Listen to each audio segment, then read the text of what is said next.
وہ موٹر وے کے اوپر کھڑی ہونے والی عورت مجبوری کے تحت رات کے 12 بجے کے بعد اس کی کھڑکی توڑ کر اس کے بچوں کے سامنے اس کے ساتھ ریپ کیا جائے، یہ انسانیت کی تدلیل اور تحقیر نہیں ہے۔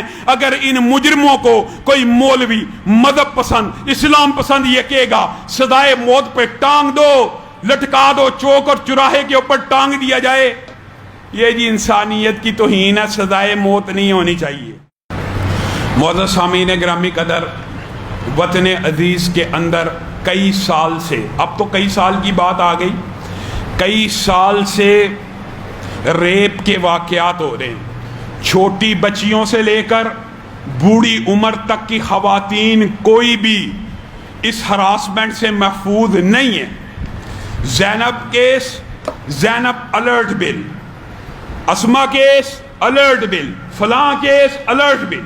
گزشتہ دنوں 5 سال کی بچی، خیبر پختونخوا کی بچیاں، پنجاب اور قصور کی بچیاں، سینکڑوں کیس آپ کے سامنے آ چکے ہیں، اور ان کیسوں کو مد نظر رکھتے ہوئے جب پارلیمنٹ کے اندر کوئی بندہ دینی مزاج کا بل پیش کرتا ہے، یا دینی مزاج کا نہ بھی ہو، عمرانی معاہدات کے تحت یا معاشرتی طور پہ بل پیش کرتا ہے کہ ان لوگوں کو سر عام سزائے موت دی جائے، پتہ نہیں اسلام دشمن پارلیمنٹیرینز کو کیا تکلیف ہوتی ہے، کس قسم کا ان کے اندر سے غبار اٹھتا ہے۔ فواد چودھری صاحب کا بیان منظر عام پہ آ جاتا ہے کہ سزائے موت انسانیت کی تحقیر ہے۔ وہ موٹر وے کے اوپر کھڑی ہونے والی عورت مجبوری کے تحت رات کے 12 بجے کے بعد اس کی کھڑکی توڑ کر اس کے بچوں کے سامنے اس کے ساتھ ریپ کیا جائے، یہ انسانیت کی تدلیل اور تحقیر نہیں ہے۔ اگر ان مجرموں کو کوئی مولوی مذہب پسند اسلام پسند یہ کہے گا سزائے موت پہ ٹانگ دو، لٹکا دو، چوک اور چوراہے کے اوپر ٹانگ دیا جائے، یہ جی انسانیت کی توہین ہے، سزائے موت نہیں ہونی چاہیے۔ مجھے بتائیے اس کام کے اندر جب بھی بل پیش ہوتا ہے، حیران کن بات یہ ہے اپنی طرف سے رائٹسٹ اور لیفٹسٹ کی تقسیم کرنے والی سیاسی پارٹیاں بھی جب بھی اس قسم کا بل پیش ہوتا ہے، مخالفت کی ہے کس نے؟ تحریک انصاف نے۔ مخالفت کی ہے کس نے؟ پیپل پارٹی میں۔ اگر یہ لیفٹ اور رائٹ کا مسئلہ ہوتا تو حمایت کون کرتا؟ نون لیگ۔ مخالفت کی ہے تو نون لیگ نے۔ یہ تینوں پارٹیاں جب بھی کوئی ایسا بل آتا مخالفت کرتی ہیں، اور تقسیم کی جاتی ہے رائٹ اور لیفٹ کی۔ کوئی رائٹ لیفٹ نہیں ہے، یہ سارے دین کے دشمن ہیں۔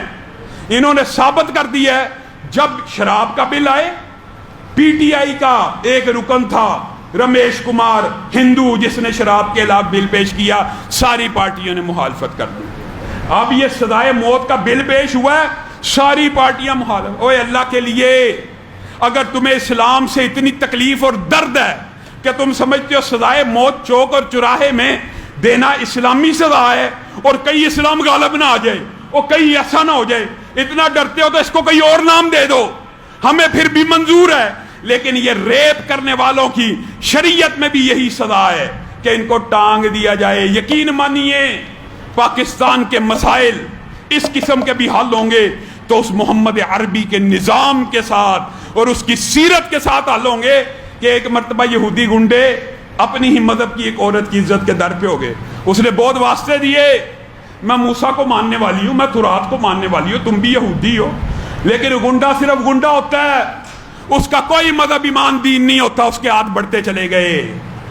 اب اس بیٹی کے دل میں خیال آیا کہ اب میری عزت کو وہ بچا سکتا ہے جو کائنات کی ہر بیٹی کو فاطمہ کی نظر سے دیکھتا ہے۔ کہا واہ محمدہ، اے محمد صلی اللہ علیہ وسلم، آپ کے در عالیہ کے سامنے میری عزت کو لوٹا جا رہا۔ محمد صلی اللہ علیہ وسلم جس کی کملی کی وجہ سے کبھی یا ایھا المدثر کہا گیا، کبھی یا ایھا المزمل کہا گیا، وہ چادر لے کے آئے، اس بیٹی کے سر کے اوپر ڈالی اور کہا مدینہ میں میرے ساتھ رہنے والی ہے یہودی بیٹی، تو کسی یہودی کی بیٹی نہیں بلکہ محمد کی بیٹی ہے صلی اللہ علیہ وسلم۔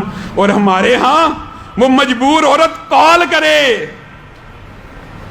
اور ذرا موازنہ کرو، ذرا کمپیریزن کرو، کال کرے کس کو؟ تحفظ فراہم کرنے والے اداروں کو، کال کرے میں مشکل میں ہوں، جواب کیا ہے؟ یہ میری حدود نہیں ہے۔ تو تیری کیا حدود ہے؟ او خدا کا کوئی خوف ہونا چاہیے تھا۔ ایک مجبور بے بس مفلوق الحال بچی تجھے کال کر رہی ہے، میں ویرانے کے اندر کھڑی ہوں، پٹرول ختم ہو گیا ہے، تو بدبخت ایسا آگے سے کہہ رہا ہے جی میرے حدود میں نہیں آتی۔ اور یہ تو اسلام کے بھی مزاج کے خلاف ہے۔ جب کوئی بندہ مصیبت میں گر جائے تم تب بھی حدودیں اور حدیں ناپتے پھرتے ہو کہ یہ بندہ میری حد میں آیا یا نہیں آیا۔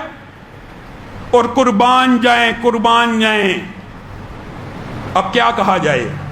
اگر شیخ عمر یہ بیان عام دنوں میں دیتے تو شاید میں ان کو مشورہ دیتا کہ آپ اس بیان کی بجائے پبلک اویئرنیس یہ پھیلائیں جو شریعت میں موجود ہے کہ کوئی عورت تنہا محرم کے بغیر شہر سے باہر نہ نکلے۔ یہ تو وہ کہہ دیتا، لیکن کہنے کا یہ وقت ہے۔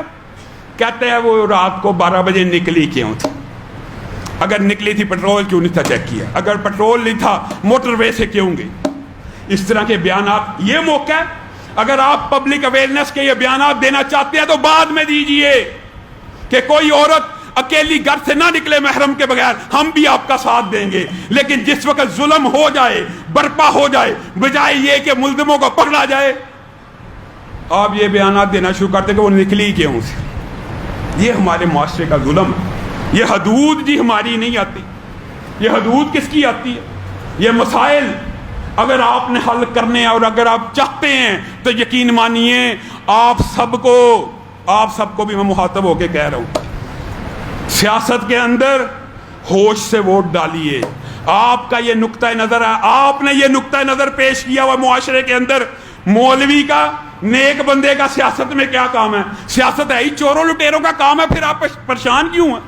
پھر کرنے دیں ان چوروں لٹیروں کو حکومت اپنے اوپر۔